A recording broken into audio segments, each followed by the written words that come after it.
सेवानिवृत्त आणि सेवारत सैनिक आणि नौसेना आणि वायुसेनेचे अधिकारी, सैनिक स्कूल साताराचे प्रिन्सिपल, सैनिक स्कूल साताराचे कॅडेट, एनसीसी बटालियनचे कमांडिंग ऑफिसर, जेसीओज, पीआय स्टाफ, एनसीसी कॅडेट्स आणि सर्व माजी सैनिकांचं तर हार्दिक स्वागत करतो. नेक्स्ट, आपल्या सर्वांना विविध योजना ज्या आहेत महाराष्ट्र राज्याच्या सैनिक कल्याण विभागातर्फे त्याच्याविषयी पुसटशी कल्पना असते, परंतु नेमकं जे आपलं वेलफेअर कशात आहे, आपल्या कुठल्या कल्याणकारी योजना आहेत याची डिटेलमध्ये माहिती नसते. तर पुढच्या 10 मिनिटांमध्ये मी आपल्या सर्वांना त्याची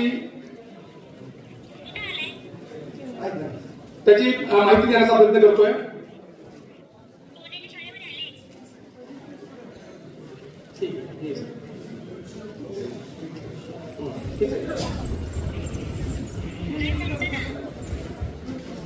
नेक्स्ट, सध्या महाराष्ट्र राज्यामध्ये 1,97,531 सैनिक आहेत आणि त्यांच्या वीर पत्नी 68,603 आणि त्यांच्यावर जे अवलंबित आहेत ते जवळजवळ 10 लाख 9,89,889 असे जवळपास 12,56,023 या लोकांची. आणि मार्टियर्स जे शहीद आहेत महाराष्ट्रातले ते 1,322 1,322 आहेत आणि जे गॅरंटी अवॉर्ड विनर्स आहेत शौर्य पदक विजेते ते 1,323. नेक्स्ट, जे महाराष्ट्राचा सैनिक कल्याण विभाग आहे त्याचा संपूर्ण महाराष्ट्रात एक सैनिक कल्याण विभागाचं मुख्यालय पुण्यामध्ये आहे आणि 33 जिल्हा सैनिक कल्याण कार्यालय आहेत. ठाणे, पालघर आणि औरंगाबाद, परभणी ही संयुक्त कार्यालय आहेत आणि धुळे, नंदुरबार. नेक्स्ट, आपण दरवर्षी ज्या सर्व वीरपत्नी, वीरमाता, वीरपिता आणि जितके माजी सैनिक आहेत आणि जे सेवारत सैनिक आहेत, जे शौर्य पदक किंवा विशेष सेवा पदक ज्यांना प्राप्त होतं त्यांच्या कल्याणासाठी ज्या वेगवेगळ्या योजना राबवतो त्या सर्व योजना आपण दरवर्षी जो armed forces flag day fund किंवा त्याला आपण मराठीमध्ये सशस्त्र सेना ध्वजदिन निधी म्हणतो, हा वर्षभर आपण गोळा करत असतो आणि त्याच्या थ्रू ह्या सगळ्या योजना आपण राबवतो. तर 2021-22 मध्ये हा जो अमाऊंट आहे 40 कोटी 7,11,408 इतकी आपण गोळा केली होती आणि 2022-23 मध्ये त्याच्यापेक्षाही वाढवून 42 कोटी 56,06,493 रुपये इतका निधी गोळा केला. आणि यावर्षी 2023-24 मध्ये आता 4 कोटी 62,80,000 इतका निधी आता गोळा केलाय 7 डिसेंबरच्या नंतर आजपर्यंत. तर निधीची ओके साहेब, कर्नल जाधव साहेब सांगतात की 27 कोटी वर त्याची संख्या गेलेली आहे, दुसरी अपडेटेड नाही. ठीक आहे, तर 27 कोटी पर्यंत आता गेली त्याची संख्या. नेक्स्ट, महाराष्ट्र राज्याचे माननीय मुख्यमंत्री एकनाथराव शिंदे यांनी जो सशस्त्र सेना ध्वजदिन निधीसाठी त्यांचा 1 महिन्याचा पगार हा त्यांनी दान केलेला आहे. नेक्स्ट, हे आपल्या डिपार्टमेंटचे संपूर्ण महाराष्ट्रामध्ये सगळ्या माजी सैनिकांसाठी आणि वीरपत्नी, वीरमाता सगळ्यांसाठी वेगवेगळ्या ठिकाणी जे सैनिकांची मुलं आहेत त्याच्यामध्ये 35 बॉईज हॉस्टेल आहेत, सैनिकी मुलांचे वसतिगृह. त्याच्यामध्ये ज्या वीरमाता आहेत किंवा इतर विधवा आहेत किंवा ज्या ऑर्फन्स आहेत त्या सर्वांना त्यांची राहण्याची आणि खाण्यापिण्याची संपूर्ण व्यवस्था ही महाराष्ट्राच्या सैनिक कल्याण विभागातर्फे मोफत करण्यात येते. त्याच्यानंतर 17 गर्ल्स हॉस्टेल आहेत. हे जी सैनिक मुलींची वसतिगृह आहेत त्याच्यामध्ये सर्व मुलींची अशाच प्रकारे व्यवस्था करण्यात येते. पुण्यामध्ये 96 मुलींसाठी सैनिक मुलींची वसतिगृह नवी पेठला आहे. त्याची आपण संख्या जी क्षमता आहे ती वाढवून 112 केली आणि यावर्षी त्याची आपण आणखी क्षमता वाढवून 140 मुलींसाठी व्यवस्था केलेली आहे. आणि सैनिकी मुलांचं जे वसतिगृह आहे पुण्यामध्ये पर्वतीला त्या ठिकाणी 172 मुलांची राहण्याची व्यवस्था आहे. संपूर्ण महाराष्ट्रातून मुलं येतात. पुणे हे शिक्षणाचं केंद्र असल्यामुळं आणि एम्प्लॉयमेंट अपॉर्च्युनिटी पुण्यामध्ये प्रचंड असल्यामुळं त्या ठिकाणी खूप जास्त संख्येमध्ये मुलं येत आहेत. त्याच्यामुळे आपण त्यांची संख्या वाढवत आहोत आणि परत आता आणखी 350 मुलांसाठी आणि परत 150 मुलींसाठी आणखी 2 बिल्डिंग नवीन बनवण्यासाठी आपण प्रस्ताव दिला आहे शासनाला. त्याच्यामुळं आणखी जे माजी सैनिक ज्यांना आज आपण 100% हॉस्टेलच्या फॅसिलिटी देऊ शकत नाही ते आपण देऊ शकणार त्या काळात. आणि हे जे 3 आणखी प्रपोज हॉस्टेल्स आहेत आणखी 3 ठिकाणी रेस्ट हाऊस, तुम्ही महाराष्ट्रात ज्या ज्या ठिकाणी जा प्रत्येक जिल्ह्यामध्ये रेस्ट हाऊस आहेत. ज्या सैनिकांनी भारत मातेच्या रक्षणासाठी प्राणार्पण केले, आपले बलिदान दिले, अशा सर्व शहीद अधिकारी व जवान यांना मी विनम्र अभिवादन करतो. राज्य शासनाच्या वतीने सैनिक कल्याण विभागाने आयोजित केलेल्या 25व्या कारगिल विजय दिवस कार्यक्रमासाठी व्यासपीठावर आवर्जून उपस्थित असलेले माननीय नामदार श्री शंभूराज देसाई, पालकमंत्री सातारा जिल्हा, major general Vijay Pawar, lieutenant colonel Rajendra Kumar Jadhav, उपसंचालक सैनिक कल्याण विभाग, लेफ्टनंट कर्नल सतीश हांगे, उपसंचालक सैनिक कल्याण विभाग, श्री शंकर माळवेदे, माजी उपनगराध्यक्ष सातारा नगरपालिका, मेजर आनंद पादरकर, सेना मेडल, जिल्हा सैनिक कल्याण अधिकारी सातारा, लेफ्टनंट कर्नल सौदार साहेब, जिल्हा सैनिक कल्याण अधिकारी सांगली, श्री जितेंद्र डोडी, भारतीय प्रशासन सेवा जिल्हाधिकारी सातारा व व्यासपीठावरील इतर सर्व मान्यवर, लोकप्रतिनिधी आणि अधिकारी वर्ग, आपण सर्वांचे मी स्वागत करतो. या कार्यक्रमासाठी विविध जिल्ह्यामधून आलेल्या वीरपत्नी, वीरमाता, वीरपिता, माजी सैनिक व सर्व सैनिक परिवाराचे मी मनापासून स्वागत करतो. आज आपण सर्वजण एकत्र आलो आहे ते एका अत्यंत अभिमानास्पद आणि ऐतिहासिक दिवशी. कारण आज कारगिल विजय दिवस हा महान विजयाच्या 25व्या वर्षपूर्तीचा आणि रौप्य महोत्सवाचा दिवस आहे. या निमित्ताने आपल्या सर्वांना मी मनपूर्वक शुभेच्छा देतो आणि वंदन करतो.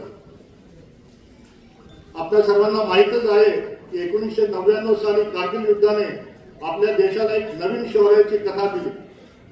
3 मे 1999 रोजी पाकिस्तानी घुसखोरांनी नियंत्रण रेषा ओलांडून आपल्या भूमीवर कब्जा केला. त्यांना रणनीतिक दृष्टिकोनातून महत्वाच्या ठिकाणी कब्जा केला आणि त्यामुळे आपल्या सैन्याला त्वरित प्रत्युत्तर द्यावे लागले. ऑपरेशन विजयच्या अंतर्गत आपल्या वीर जवानांनी 26 जुलै 1999 रोजी या घुसखोरांना पराभूत करून आपली भूमी पुन्हा मिळवली. या युद्धामध्ये 543 भारतीय सैनिकांनी आपल्या प्राणाची आहुती दिली. या वीर जवानांच्या शौर्यामुळे आणि बलिदानामुळे आपण आज सुरक्षित आहोत. त्यांनी आपल्या मातृभूमीसाठी दिलेला त्याग कधीही विसरता येणार नाही. कारगिल युद्धाच्या त्या कठीण काळात आपल्या सैनिकांनी दाखवलेले शौर्य, त्याग आणि समर्पण शब्दातीत आहे. त्यांनी दिलेले बलिदान आणि त्यांच्या कुटुंबांनी सहन केलेल्या वेदना यांची आपल्याला सदैव आठवण ठेवावी लागेल. आपले वीर जवान कोणत्याही परिस्थितीत राज्याच्या सुरक्षेसाठी सज्ज असतात हे त्यांनी पुन्हा एकदा सिद्ध केले आहे. या वर्षीचा 25वा कारगिल विजय दिवस समारोह हा रौप्य महोत्सवी वर्ष म्हणून आज या ठिकाणी संपन्न होत आहे. या रौप्य महोत्सवी वर्षाचे औचित्य साधून प्रत्यक्ष कारगिल युद्धामध्ये महाराष्ट्रातील शहीद झालेल्या 26 सैनिकांच्या वीरपत्नी, वीरमाता, वीरपिता तसेच 8 अपंग सैनिक आणि 5 शौर्य पदक धारकांचा आज या ठिकाणी सन्मान करण्यात येत आहे. मला या ठिकाणी आपल्या सर्वांना आवर्जून सांगायचे आहे की गेल्या वर्षी 24व्या कारगिल विजय दिवस निमित्त माननीय मुख्यमंत्री महोदय यांनी लडाखमधील त्रिशूल युद्ध स्मारकाच्या दर्जाउन्नतीसाठी मुख्यमंत्री सहायता निधीमधून 3 कोटी रुपयांचे अर्थसाहित्य केले. तसेच यावर्षी माननीय मुख्यमंत्री महोदय यांनी ध्वजनिधी निधीसाठी 1 महिन्याचा आपला पगार जमा केला आहे व व सैनिकांप्रती असलेला आदर आणि सन्मान त्यांनी सर्वांसमोर ठेवला आहे.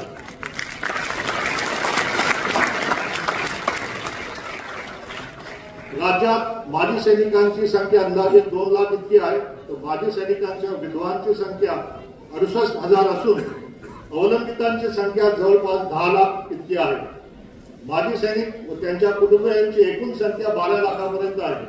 तसेच आतापर्यंत आपल्या राज्यातील 1,325 अधिकारी व जवानांनी देशासाठी सर्वोच्च बलिदान दिलेले आहे. तर सुमारे 1,336 अधिकारी व जवानांना गौरव पुरस्कार प्राप्त झालेले आहेत. आपल्या राज्याला लष्करी परंपरा असून सैनिक आणि माजी सैनिकांच्या कल्याणाबाबत संवेदनशील आहे. सैनिक कल्याण विभाग आजी व माजी सैनिक आणि त्यांच्या कुटुंबियांचे कल्याण आणि पुनर्वसनाचे कार्य करते. या विभागाअंतर्गत राज्यातील 33 जिल्हा मुख्यालयात जिल्हा सैनिक कल्याण कार्यालय तर 3 जिल्हा मुख्यालयात जिल्हा सैनिक कल्याण कक्ष कार्यरत आहेत. काही राज्य शासनाच्या योजना युद्ध किंवा युद्ध जन्य मोहिमेत शहीद झालेल्या सैनिकांना वारसांना राज्य शासनाच्या वतीने 1 कोटीचे अर्थसहाय्य दिले जाते. तसेच अपंग सैनिकांना 20 लाख ते 60 लाख पर्यंतचे अर्थसहाय्य दिले जाते. त्याचप्रमाणे शौर्य पुरस्कार धारकांना 1 लाख ते 60 लाख पर्यंतचे अर्थसहाय्य दिले जाते. तसेच दुसऱ्या महायुद्धात भाग घेतलेल्या माजी सैनिक त्यांच्या विधवांना दरमहा 11,000चे अर्थसहाय्य दिले जाते.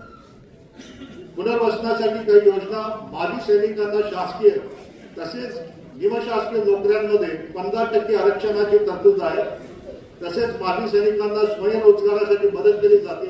याचबरोबर माजी सैनिक महामंडळ मेस्को मार्फत माजी सैनिक व त्यांच्या अवलंबितांना विविध क्षेत्रामध्ये नोकऱ्या उपलब्ध करून दिल्या जात आहेत. ध्वजदिन निधी संकलन सन 2023 साठी ध्वजनिधी संकलित करण्याचे 36 कोटी 64 लाखाचे उद्देश ठरवून दिलेले होते. सर्व शासकीय यंत्रणेच्या मदतीने आणि देणगीदारांच्या सहकार्याने 43 कोटी 19 लाखाचा ध्वजनिधी संकलित केला आहे. तसेच निधी संकलनाची टक्केवारी 119% झालेली आहे. याबद्दल मी सर्व जिल्हाधिकारी तसेच सर्व शासकीय यंत्रणा आणि देणगीदार यांचे आभार मानतो. ध्वजनिधी निधी खर्च सन 2023 मध्ये ध्वजनिधीमधून माजी सैनिक व त्यांच्या कुटुंबियांसाठी कल्याणकारी योजना राबवण्यासाठी आर्थिक मदतीच्या रूपाने निधीमधून 16 कोटी खर्च करण्यात आलेला आहे. तसेच विशेष निधीमधून 14 कोटी खर्च करण्यात आलेले आहे. राज्यामध्ये माजी सैनिकांच्या पाल्यांसाठी सैनिकी मुलांची 35 वसतिगृहे आणि सैनिकी मुलींचे 17 वसतिगृहे आहेत.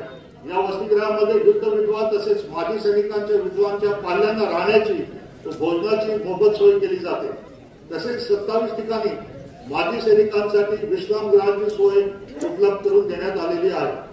त्याचप्रमाणे 9 जिल्ह्यांमध्ये महासैनिक लॉन्स व बहुउद्देशीय हॉलची सुविधा उपलब्ध करून दिलेली आहे. केंद्रीय सैनिक बोर्डाच्या योजना केंद्रीय सैनिक बोर्ड नवी दिल्ली यांच्या मार्फत ज्या आर्थिक मदती दिल्या जातात त्यात प्रामुख्याने माजी सैनिकांच्या मुलींच्या विवाहासाठी तसेच विधवांच्या पुनर्विवाहासाठी 50,000, नॉन पेन्शनर माजी सैनिक विधवांना वैद्यकीय उपचारासाठी 50,000, गंभीर आजारासाठी 1.5 लाख, अपंग जवानांना 3 चाकी स्कूटरसाठी 1 लाख, गृह कर्जाच्या व्याजावरील सूट 1 लाख, पंतप्रधान शिष्यवृत्ती योजनेमार्फत मुलींना 36,000 आणि मुलांना 30,000 अर्थसहाय्य दिले जाते. राज्यातील माजी सैनिकांना केंद्रीय सैनिक बोर्ड मार्फत 60 कोटीपेक्षा जास्त आर्थिक मदत मिळते. राज्य शासनाने घेतलेले काही महत्वाचे निर्णय माजी सैनिक व विधवांना 23/11/2022 शासन निर्णयामुळे प्रॉपर्टी टॅक्स मधून सूट देण्यात आलेली आहे. नाशिक येथे सन 2022 पासून मुलींसाठी पहिली सैनिकी सेवापूर्व शिक्षण संस्था SPI सुरू करण्यात आलेली आहे. खारघर नवी मुंबई येथे सिडकोच्या माध्यमातून बहुउद्देशीय सैनिक संकुल उभारण्याची कारवाई सुरू करण्यात आलेली आहे. त्याचा अंदाजे खर्च 100 कोटी इतका आहे. दुसऱ्या महायुद्धात भाग घेतलेल्या माजी सैनिकांना व विधवांना 6,000 वरून 11,000 दरमहा अनुदान वाढ करण्यात आलेली आहे. या 25 वर्षाच्या प्रवासात आपल्या सैन्य दलाने खूप प्रगती केलेली आहे.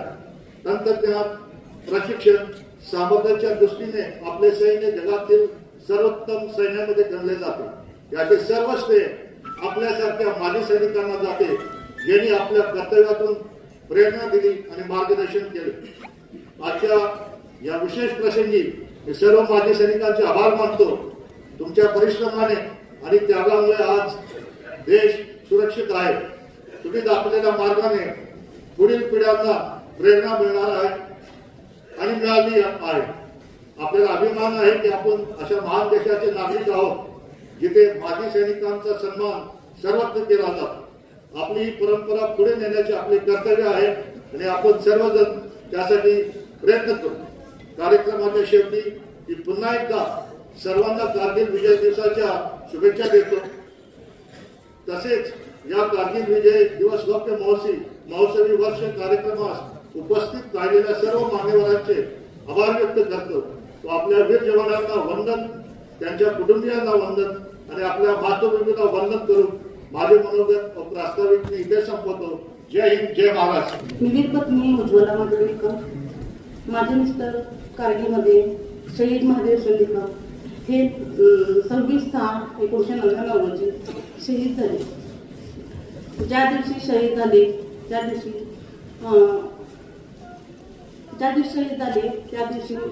माझी डिलिव्हरी झाली. मग त्याच दिवशी ऑपरेशन विजयवरून तिचं नाव विजय ठेवण्यात आलं. हे देशाच्या कामी आले. एका क्षणात होता, कारण मला अभिमान होता की माझे पती देशाच्या कामी आले आहेत. त्यांनी देशासाठी ऑपरेशन विजयमध्ये सहभागी असताना प्राणार्पण केले. विशेष म्हणजे मी माझ्या पतीचे प्राणार्पणाची आठवण हृदयात कायम राहावी म्हणून माझ्या मुलीचे नाव विजय ठेवले आहे. आणि तदनंतर माझा प्रवास सुरू झाला. एका शहीदाची वीरांगणा वीरपत्नी उज्ज्वला म्हणून मला खूप अभिमान आहे. जे देशासाठी लढले ते अमर हुतात्मे झाले. जे देशासाठी लढले ते अमर हुतात्मे झाले. मला सांगा, आई होणं चांगलं आहे, वडील होणं, वीर माता होणं चांगलं आहे, वीर पिता होणं चांगलं आहे, वीर पत्नी होणं चांगलं आहे, वीर कन्या होणं चांगलं आहे, वीर पुत्र होणं चांगलं आहे. या देशासाठी ज्या शहीदांनी आपली प्राणाची आहुती दिली आहे त्यांना मी सर्वांना अभिवादन करते. आणि आज एवढा 25 वर्ष पूर्ण झाले कारगिल विजय दिवसाला आणि सातारा सैनिक कल्याण ऑफिस तर्फे प्रत्येक मला असं वाटतं की सातारा जिल्हा सैनिक ऑफिस हे माझं माहेर आहे आणि अंतवडी हे सातारा आहे. एवढा मला त्यांनी अभिमान दिला आहे की प्रत्येक आज मी 25 वर्ष झालं 24 वेळा कमीत कमी प्रत्येक ठिकाणी माझा वीरपत्नी म्हणून सन्मान झाला आणि मी प्रत्येक ठिकाणी ध्वजारोहणाला मला अभिमान बोलवला. माझ्यासारखी अभिमानाची गोष्ट कुठलीच नाही. आणि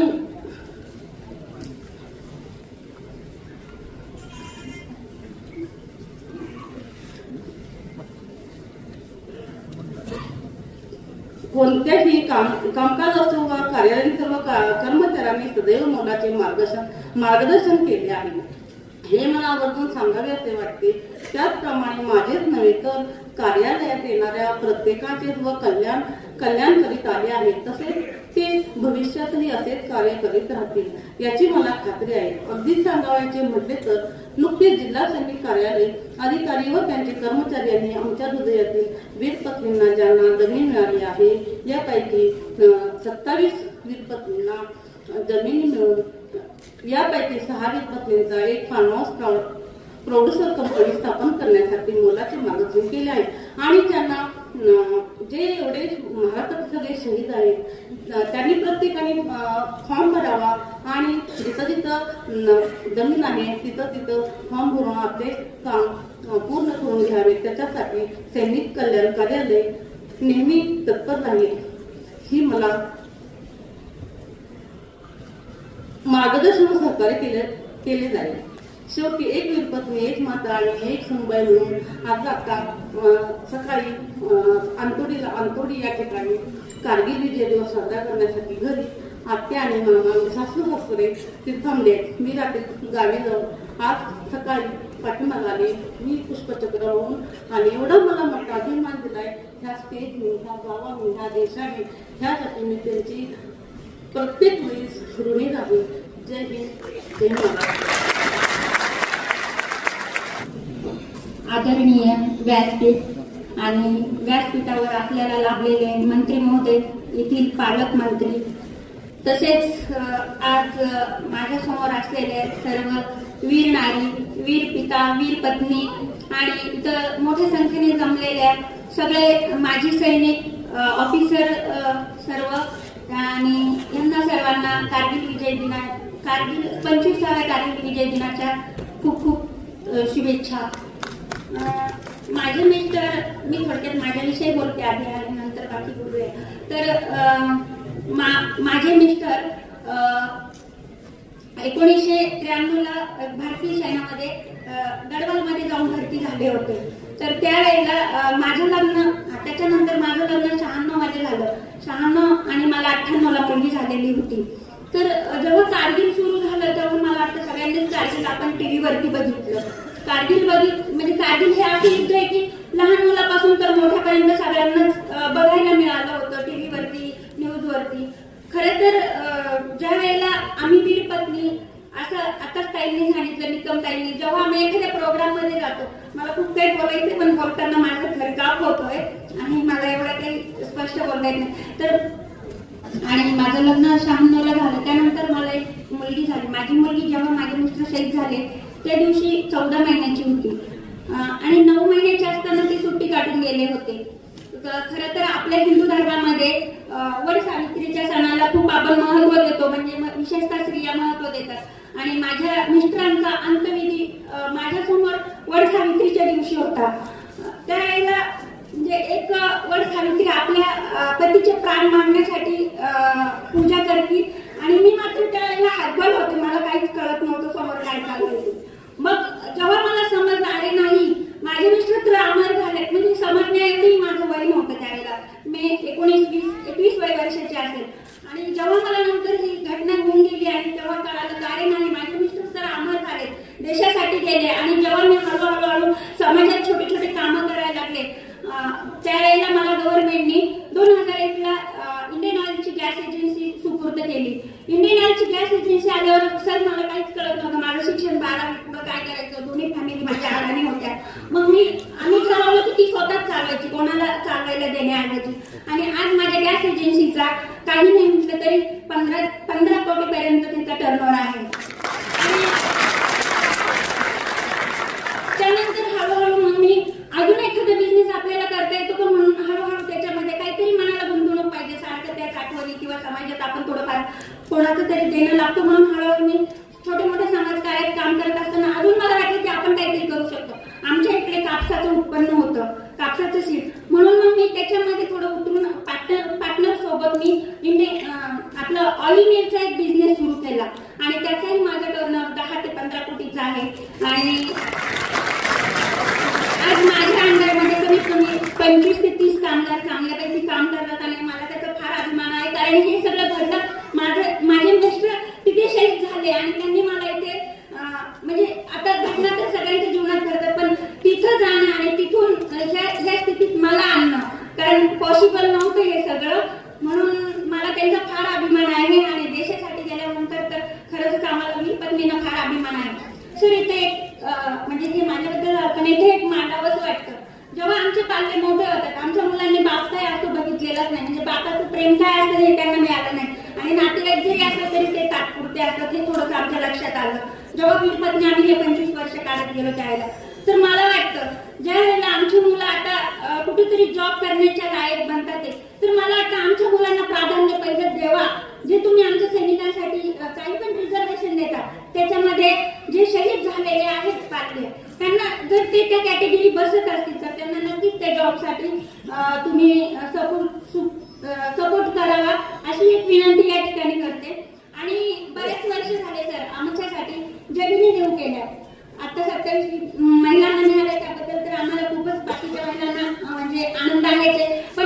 काही भगिनी खरंच सक्सेस नाही होऊ शकल्या, कारण त्यांचंही आमच्या बरोबरचं शिक्षण, आमच्या बरोबर त्या कॅटेगरीमधल्या असल्यामुळे बऱ्याचशा भगिनी अशा खूप मागे येतात, त्यांना जमिनीची गरज आहे. आणि जमिनीचा प्रस्ताव जर खरंच आमचा चांगल्या रीतीने जर समोर मांडला आणि तो जर मार्गी लावला तर आम्ही खरंच वीरपत्नी तुमच्या सगळ्यांच्या खूप खूप आभारी राहू. आणि जसं सैनिक कार्यालय आम्हाला खूप सपोर्ट करतं, बाकीच्या कार्यालयात गेलो वीरपत्नी म्हणून खरंच मान मिळतो, तहसीलमध्ये जाऊ द्या, कुठे जाऊ द्या, खरंच आम्हाला खूप मान मिळतो. तसंच आम्हाला मंत्रालयात जर काही काम असेल तर खूप अडचणी होतात, तर तिथेही आम्हाला असं काही आयडेंटिटी कार्ड बनवून द्यावं की जेणेकरून आम्ही त्यांच्यापर्यंत पोहोचावं. आणि आज तुम्ही सगळेजण इथं आलात, सॉरी माझं काही चुकलं असेल तर मला जेवढं बोलता आलं तेवढं तुमच्या समोर मांडलं. आणि जर माझं काही चुकलं असेल तर माफ करा. आणि आजच्या सैनिक दिनाच्या सर्वांना खूप खूप शुभेच्छा, कारगिल विजय दिनाच्या. जय हिंद, जय भारत. कारगिल विजय दिवसाच्या मी मनापासून आपल्याला सगळ्यांना शुभेच्छा देतो. कारगिल युद्ध विजयाचा आपण रौप्य महोत्सवी विजय दिवस साजरा करतोय, याचं आपल्या सगळ्यांनाच एक अभिनंदन, अभिमान आणि गौरव आहे. या युद्धामध्ये खरं म्हणजे ज्यांनी हातातलं पत्करलं त्यांना मी विनम्र अभिवादन करतो, भावपूर्ण श्रद्धांजली अर्पण करतो. आणि ज्यांना अपंगत्व आलंय त्यांनाही शुभेच्छा देतो. मला वाटतं आता त्यांचा शंभूराजाचा सन्मान झालेला आहे. जी सर. त्या सर्व सन्मान मूर्ती, गौरव मूर्ती यांचं मनापासून मी अभिनंदन करतो. आणि या सर्व वीरांच्या मागे त्या खंबीरपणे उभे राहणाऱ्या कुटुंबियांना देखील मी मानाचा मुजरा करतो, त्यांना त्यांचेही अभिनंदन करतो. खरं म्हणजे या सर्व शूरवीरांना, त्यांच्या धैर्याला आपण सगळ्यांनीच नमन केलं पाहिजे. आणि तो दिवस आज आपण या ठिकाणी साजरा करतोय. या सर्वांप्रती राज्य सरकार सदैव कृतज्ञ आहे. अख्खा देश यांच्या पाठीशी आहे. आणि भारत मातेच्या वीर सुपुत्रांच्या स्मरणासाठी आपण वीरांची भूमी असणारा सातारा या ठिकाणी हा कार्यक्रम होतोय. खरं म्हणजे त्याचाही आपल्याला सगळ्यांना अभिमान आहे. आणि त्याचबरोबर आपलं जे आपशिंगे गाव आहे, आपशिंगे गाव देखील गावाचं नाव सर मिलिटरी आपशिंगेच आहे. Military Apshinge, military Apshinge. हा तेच मी पुढे बोलतोय. आपशिंगे गावाला तर मिलिटरी आपशिंगे म्हणून म्हणतात. लढवयांचा जिल्हा, लढवयांचं गाव म्हणून याचा सगळीकडे अभिमानाने आपण त्याचा गौरव करतो, अभिमानाने त्याचं नाव देतो. असे सातारा जिल्ह्यामध्ये हा कार्यक्रम होतोय. त्यामुळे मी आपल्या सगळ्यांचं मनापासून खूप खूप अभिनंदन करतो. काल एक बैठक होती. या बैठकीमध्ये माजी सैनिकांसाठी आपण महामंडळ स्थापन करण्याचा देखील निर्णय घेतला. कारगिल इथं माजी सैनिकांचं मोठं रेस्ट हाऊस उभं करण्याचा देखील आपण निर्णय घेतला आहे. आणि ज्या ज्या योजना आहेत, मुंबईमध्ये युद्ध संग्रहालय करण्याचा आपण निर्णय घेतला आहे. आणि आपशिंगे मिलिटरी गावातील विकास कामांना प्राधान्य देण्याचं देखील आपण ठरवलंय. आणि म्हणून हे सर्व जे आहे, आजचा दिवस आपल्याला एक विजय प्राप्त करून देणारा दिवस आहे. अख्ख्या देशवासियांच्या गौरवाचा आणि अभिमानाचा दिवस आहे. आणि तो आपल्या सातारा जिल्ह्यात होतोय. त्याबद्दल मी आपल्या सगळ्यांचं मनापासून अभिनंदन करतो, मनापासून सगळ्यांना शुभेच्छा देतो. आणि आपल्या वीर शूर वीरांच्या धैर्याला मी मनापासून वंदन करतो. धन्यवाद. जय हिंद, जय महाराष्ट्र. रौप्य महोत्सवी कारगिल विजय दिवस समारोह या कार्यक्रमासाठी उपस्थित असलेले मेजर जनरल विजय पवार साहेब, ब्रिगेडियर राजेश गायकवाड साहेब, लेफ्टनंट कर्नल राजेंद्र जाधव साहेब, आमचे जिल्हाधिकारी श्री जितेंद्रजी जोडी, जिल्हा मुख्य कार्यकारी अधिकारी Shrimati Yasmi Nagarajan, lieutenant colonel Satish Hange, Shri Shankar Malavade, major Anand Pacharkar, त्याचबरोबर व्यासपीठावरचे सर्व मान्यवर.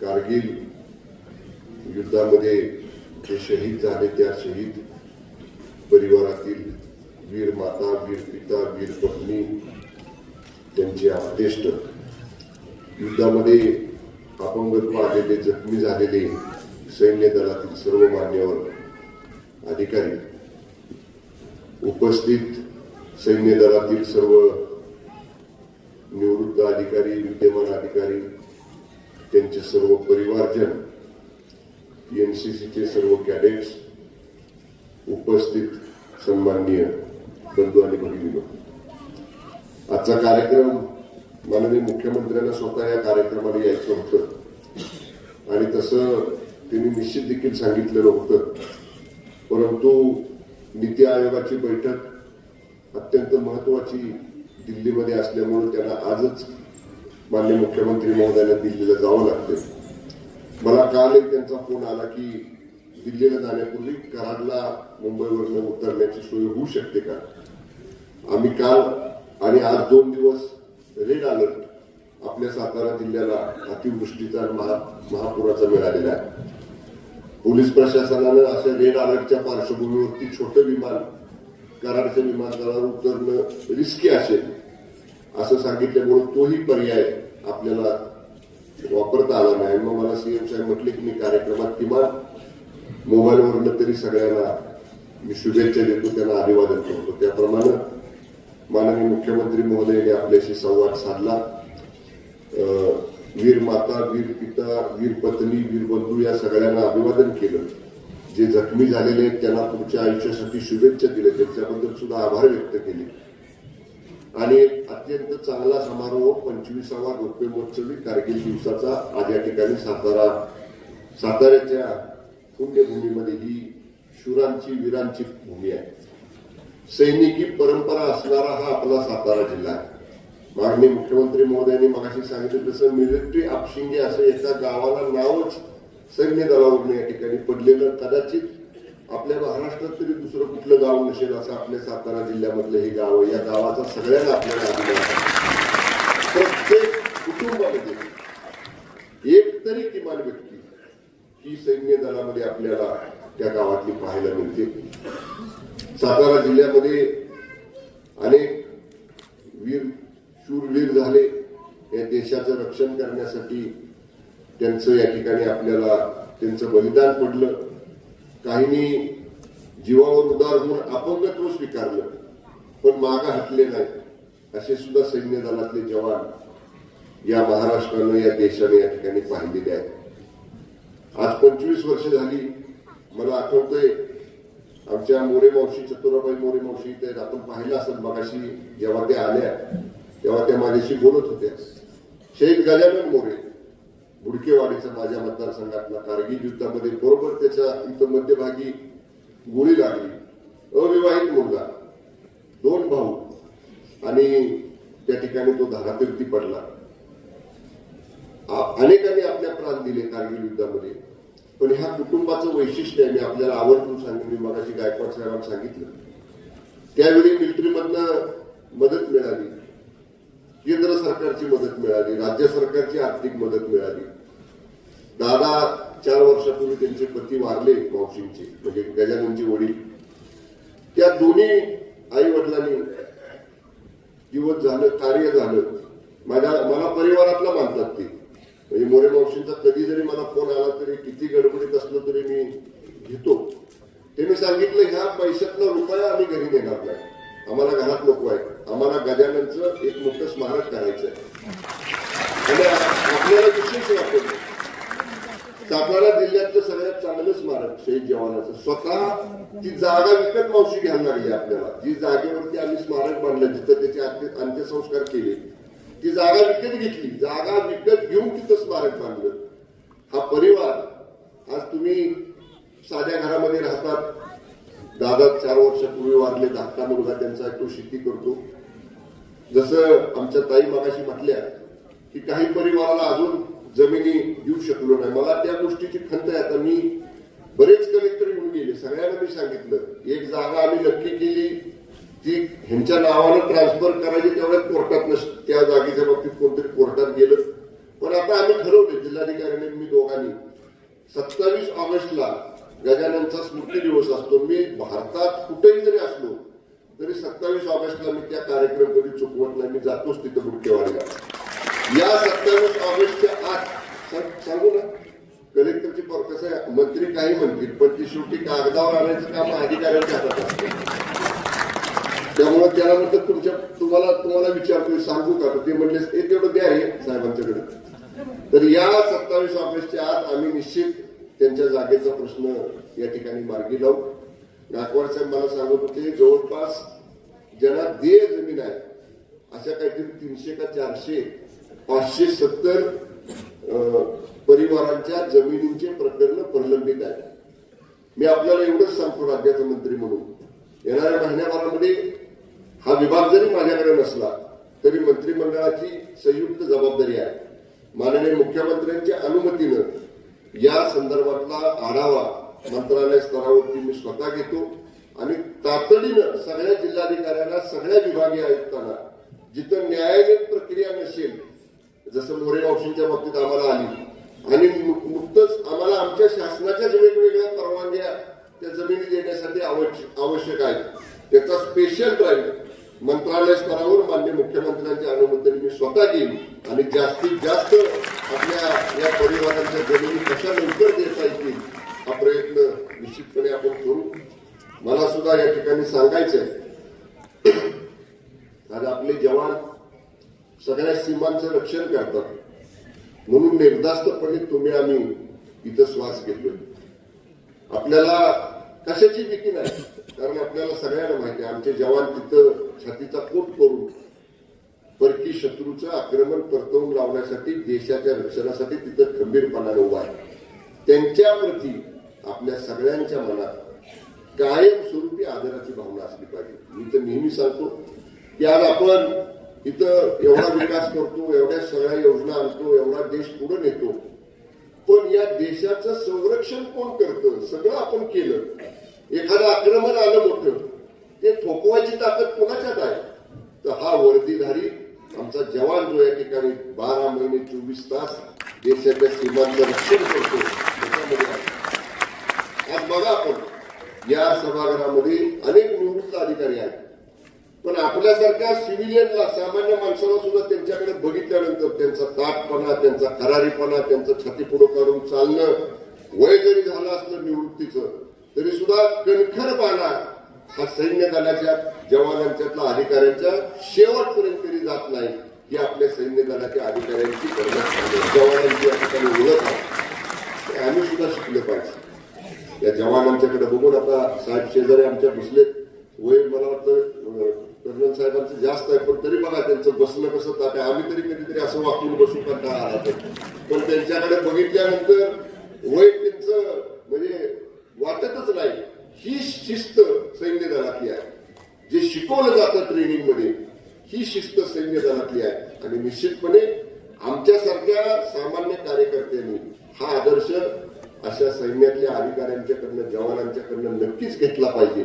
मी जास्त मोठं भाषण करणार नाही, पण ज्या सैन्य, माजी सैनिक कल्याण विभागाच्या माध्यमातून असेल, महसूल विभागाच्या माध्यमातून असेल, ताईंनी मगाशी उल्लेख केला की सैन्य दलातल्या वारसाला म्हणजे शहीद जवान असतील त्यांच्या मुलांना, मुलींना शासकीय नोकऱ्यांच्या मध्ये या ठिकाणी काय आरक्षण असलं पाहिजे किंवा ज्या काही त्यांना कोटा राखीव असला पाहिजे. आमचे अधिकारी सांगतात की तशी तरतूद आहे.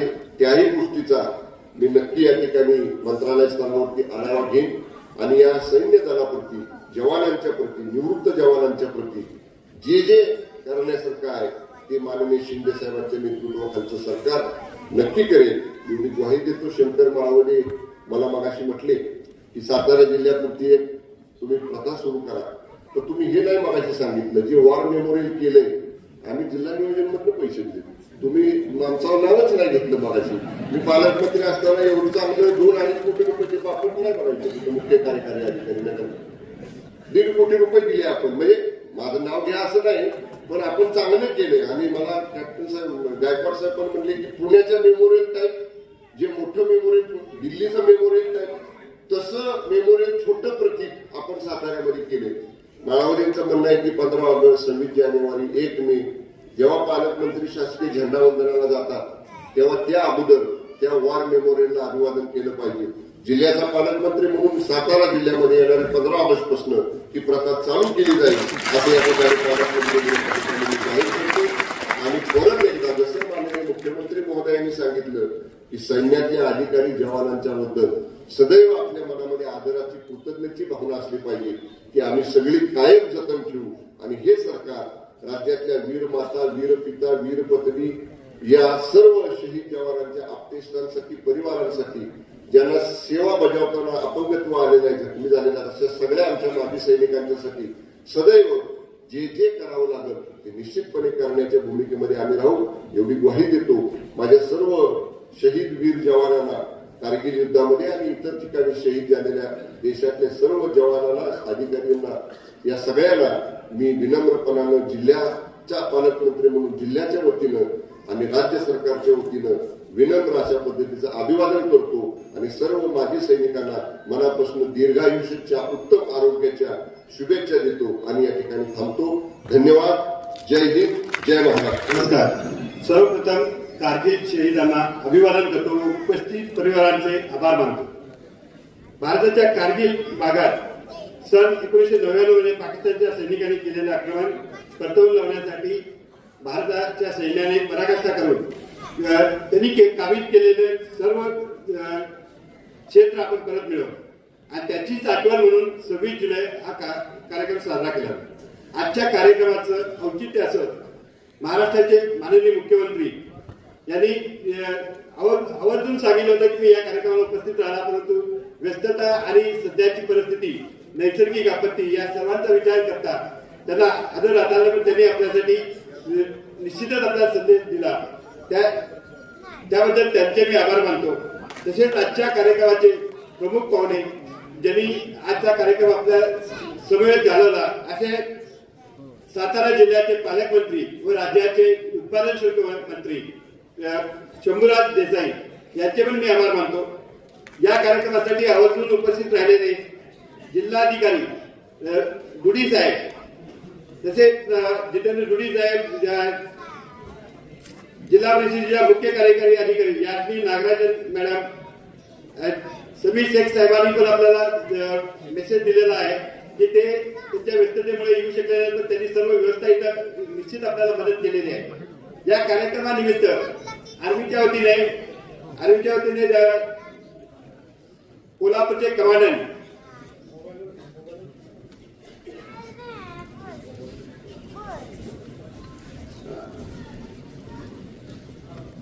या कार्यक्रमासाठी आर्मीचे उपस्थित राहणारे जनरल साहेब होते, परंतु पुण्यात मुख्य कार्यक्रम असल्यामुळे त्यांना येता आले नाही. त्यांच्या वतीने कोल्हापूर स्टेशन हेडक्वार्टरचे आर्मी कमांडंट सकाळी आले, पुष्पचक्र वाहून.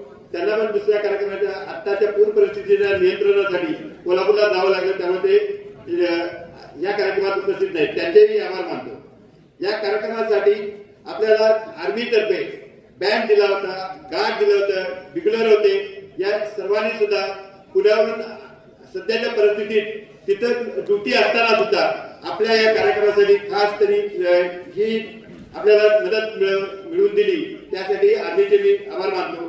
तसेच या कार्यक्रमासाठी राज्यभरातून 20 नारी आलेले आहेत, अपंग सैनिक आलेले आहेत आणि सातारा, सांगली, कोल्हापूर, पुणे इथून माजी सैनिक व त्यांचे परिवार या कार्यक्रमासाठी खास उपस्थित राहिलेले आहेत. त्यासाठी मी त्या सर्वांचे आभार मानतो. आज एक पहिला मुख्य कार्यक्रम झाला, तो जिल्हा स्तरावरील एक शहीद स्मारक बनवलेलं आहे आणि त्या स्मारकाला नाव दिलेलं आहे कर्नल संतोष महाडिक स्मृती स्थान म्हणून. आणि त्या कर्नल संतोष महाडिकांच्या मातोश्री श्रीमती कालिंदा घोरपडे या कार्यक्रमाला इथं उपस्थित आहेत. तर त्यांची इच्छा आहे की त्यांनी थोडंसं मनोगत त्यांना व्यक्त करायचं आहे. त्यासाठी मी अध्यक्ष महोदयांना विनंती करतो की त्यांना परवानगी द्यावी आणि मी सर्वांचे परत एकदा आभार मानतो आणि माझं भाषण